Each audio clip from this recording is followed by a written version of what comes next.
Assalamualaikum warahmatullahi wabarakatuh. Welcome back to my channel Wati Suara. Kali ini Wati Suara hadir dengan video pembelajaran matematika tingkat SMP yaitu kelas 7 mengenai materi menyatakan himpunan.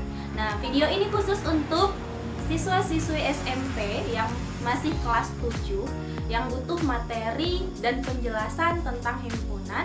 Silahkan ditonton video ini dengan seksama dan sampai habis ya. Oke, sekarang kita lanjut ke pembahasannya. Sebelum kita langsung menyatakan himpunan, bagaimana sih menyatakan himpunan itu gitu ya. Sekarang kita harus tahu dulu definisi himpunan itu apa. Seperti yang udah kita ketahui, mungkin adik-adik juga udah pada tahu, siswa-siswi di luar sana juga udah pada tahu, ada di buku paketnya. Definisi himpunan itu adalah sekumpulan benda atau objek yang dapat didefinisikan dengan jelas anggotanya dan bisa dianggap sebagai satu kesatuan yang pasti. Nah, di sana ada kata kunci. Yang pertama, kata kuncinya adalah anggotanya bisa didefinisikan, kemudian yang kedua bisa dianggap sebagai satu kesatuan. Nah, jika kita udah paham dengan konsep itu, maka insya Allah kita bisa menentukan mana sih yang merupakan himpunan dan mana yang bukan merupakan himpunan. Sekarang kita lanjut ke bagaimana cara membedakan suatu kumpulan objek itu himpunan dan bukan himpunan. Oke, sekarang kita beri contoh ya. Sekumpulan bahasa di dunia, apakah itu merupakan suatu himpunan atau bukan himpunan? Mari kita bahas. Bahasa di dunia, ada apa saja bahasa di dunia? Yang pertama ya bahasa Indonesia, kemudian ada bahasa Mandarin, ada bahasa Jepang, ada bahasa Korea. Kemudian apakah bahasa Padang termasuk bahasa dunia? Ayo silahkan dijawab, masing-masing punya jawaban ya. Nah, jadi setiap orang jika ditanya sebutkan sekumpulan bahasa di dunia, pasti mereka memiliki jawaban yang sama. Salah satunya ada Indonesianya, ada bahasa Jermannya, ada bahasa Jepangnya, ada bahasa Mandarinnya. Begitu seterusnya, semua bahasa di dunia itu ada banyak. Nah, berarti apa itu? Anggotanya bisa kita jelaskan satu persatu dengan pasti. Kemudian dia bisa kita nyatakan dalam satu kesatuan. Apa satu kesatuannya? Sekumpulan bahasa. Berarti sekumpulan bahasa di dunia merupakan suatu himpunan. Nah, sekarang kita beranjak ke yang kedua. Sekelompok bunga yang cantik. Ada kata cantik. Nah, kalau disuruh menyebutkan sekelompok bunga saja pasti banyak ya yang terlintas di pikiran kita. Ada bunga mawar, ada bunga matahari, ada bunga kamboja, ada bunga melati, ada bunga apa lagi ya? Ada bunga teratai, masih banyak yang lain ya.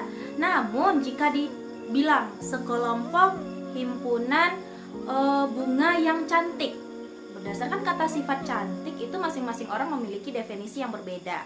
Misal, si A menyatakan bunga yang cantik itu hanya bunga mawar dan bunga melati. Ternyata si B menyatakan bunga yang cantik itu hanya bunga matahari dan bunga kamboja. Artinya apa? Masing-masing orang memiliki definisi yang berbeda dalam menyebutkan anggota sekelompok bunga yang cantik. Maka kesimpulannya, sekumpulan bunga yang cantik bukanlah termasuk himpunan. Nanti sekumpulan bunga yang cantik bukan termasuk himpunan. Next, ke contoh yang ketiga, kita bahas tentang sekelompok kitab suci di dunia. Sekelompok kitab suci di dunia, apakah dia merupakan himpunan atau dia bukan merupakan himpunan? Mari kita bahas bersama. Kita sebutkan dulu anggotanya. Apa saja sih anggota dari sekelompok kitab suci di dunia? Yang pertama itu ada kitab Zabur, kemudian ada kitab Taurat, ada kitab Injil, ada kitab Al-Quran. Apakah masih ada kitab yang lain? Mungkin banyak ya kitab-kitab yang lain di luar sana, tapi itu bukan kitab suci. Nah, yang kita bahas sekarang adalah sekelompok kitab suci di dunia. Jadi intinya apa? yang namanya sekelompok kitab suci ada 4 itu di dunia. Nah, berarti anggotanya bisa jelas ditentukan dan dia merupakan satu kesatuan. Apa satu kesatuannya? Dia merupakan kitab suci yang dipandang sebagai kitab suci. Berarti dia memenuhi definisi suatu himpunan. Maka bisa kita simpulkan bahwa sekelompok kitab suci di dunia merupakan contoh dari himpunan. Oke. Sekarang yang terakhir itu tentang sekelompok wanita cantik. Kita bahas lagi tentang kata sifat wanita cantik.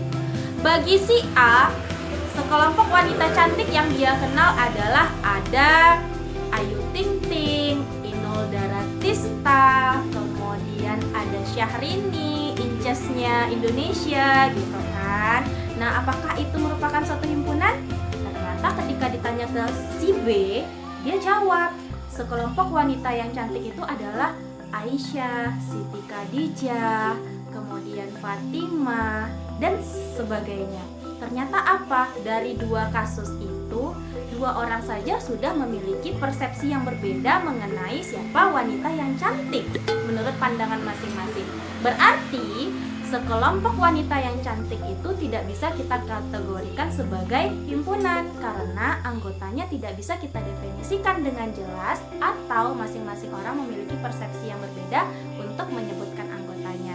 Jadi jelas ya kesimpulannya, bagaimana cara menentukan dia himpunan atau dia bukan himpunan? Itu dengan cara menyebutkan anggotanya. Jika ternyata anggotanya tidak bisa kita sebutkan satu persatu dengan jelas dan pasti, atau masing-masing orang memiliki persepsi berbeda tentang sekumpulan objek tersebut, maka dia tidak bisa kita kategorikan sebagai himpunan. Namun, jika kita bisa menentukan anggotanya dengan pasti, dan jika persepsi setiap orang jika ditanyakan hal itu memiliki persepsi yang sama tentang anggotanya, maka itu sudah pasti himpunan. Oke, itulah konsep tentang himpunan. Sekarang kita lanjut ke inti dari materi kita hari ini mengenai menyatakan himpunan. Menyatakan himpunan dalam matematika itu memiliki beberapa metode, tepatnya ada 3 metode yang bisa kita gunakan. Yang pertama itu namanya adalah enumerasi himpunan atau menyebutkan masing-masing anggota dari himpunannya. Yang kedua, metode dengan menyatakan sifat dari himpunannya. Yang ketiga, dengan menggunakan notasi himpunan. Nah, ketiga metode ini harus bisa kita kuasai dalam menyatakan himpunan. Oke, kita bahas satu persatu enumerasi himpunan. Contoh enumerasi himpunan ini adalah kitab suci Al-Quran. Anggotanya apa saja? Ada Zabur, Taurat, Injil, Al-Quran. Ingat, dalam menyatakan himpunan dengan menyebutkan anggotanya satu persatu atau enumerasi himpunan itu harus dibatasi dengan kurung kurawal, bukan kurung biasa, namun kurung kurawal. Kemudian contoh yang kedua, ada ayam, elang, angsa. Nah, ini merupakan kelompok hewan yang berkaki 2. Kemudian ada bilangan, misalnya dalam matematika ya, angka 1, angka 3, 5, 7, 9. Ini merupakan salah satu kelompok bilangan ganjil. Nah, selalu dibatasi dengan kurung kurawal. Kemudian yang keempat ada angka 11, 13, 17, 19. Nah, semua yang kita nyatakan dalam enumerasi himpunan ini bisa juga kita nyatakan dengan metode kedua, yaitu dengan menyatakan sifat. Bagaimana? Dengan contoh yang sama, kita bisa menyatakan ketiga-tiganya dalam suatu himpunan. Tadi ada kitab Zabur, Injil, Taurat, dan Al-Quran kan? Nah, itu kalau dinyatakan atau diminta menyatakan dalam suatu sifat himpunan, itu bisa kita namakan dengan himpunan nama kitab suci. Kemudian yang contoh kedua yang tadi ada elang, ada ayam, ada angsa. Nah, kalau kita nyatakan sifatnya dari anggota himpunan itu, maka bisa kita sebut dengan nama himpunan binatang berkaki 2. Kemudian yang ketiga, himpunan bilangan ganjil. Tadi kan ada anggotanya 1, 3, 5, 7, 9. Boleh kita bilang dengan himpunan bilangan ganjil. Atau lebih spesifiknya, itu sifat himpunannya itu himpunan bilangan ganjil antara 0 hingga 10. Kalau ada kata antara, berarti kan batasnya nggak masuk ya. 0 hingga 10, berarti 0-nya nggak masuk, 10-nya juga nggak masuk gitu. Kemudian yang keempat, tadi ada bilangan 11, 13, 17, dan 19. Apakah itu bilangan ganjil? Tidak, itu merupakan bilangan prima. Himpunan bilangan prima yang bagaimana kalau kita pengen sebutkan sifatnya yang spesifik, yang lebih besar dari 10 dan kecil dari 20, atau antara 10 hingga 20. Boleh juga seperti itu. Itu yang dinamakan dengan menyatakan sifat himpunan. Kemudian metode yang ketiga dengan menyatakan notasi. Kita masih pakai contoh yang sama, 4 contoh yang pertama tadi. Tadi ada kitab suci kan, ada kitab Zabur, Taurat, Injil, dan Al-Quran. Kalau kita nyatakan dalam notasi himpunan, biasanya kalau dalam matematika itu identik dengan huruf X, Y, dan Z. Nah, di sini Ustazah ambil simbolnya adalah X. Nah, kalau notasi himpunan itu dibatasi juga dengan kurung kurawal, namun ada garis lurusnya. Nah, di sini coba lihat huruf pertama X, kemudian garis lurus. Itu memiliki makna. Cara bacanya adalah X di mana. Jadi garis lurus itu menyatakan kata di mana atau mewakili kata di mana. X di mana? X elemen kitab suci.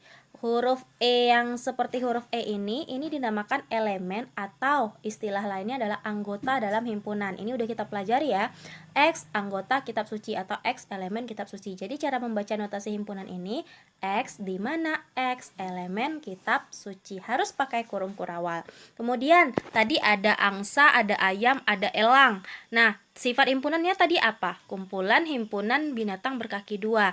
Berarti kalau kita nyatakan ke dalam notasi itu kita pakai di sini Ustazah ambil huruf Y. Berarti kurung kurawal Y di mana Y anggota atau elemen binatang berkaki dua. Kemudian contoh yang ketiga, ada bilangan ganjil antara 0 dan 10 tadi ya. Berarti kita simbolkan atau kita notasikan dengan huruf X. Di sini Ustazah ambil huruf X. Boleh juga Y, boleh juga Z ya, Nak Soleh. Nah, di sini X di mana? X besar dari 0, kecil dari 10. Ingat kalau membaca simbol ada X-nya di tengah, kita baca tanda pertidaksamaan itu dari arah huruf X-nya. Jadi bacanya itu X besar dari 0, kecil dari 10, X anggota atau X elemen bilangan ganjil.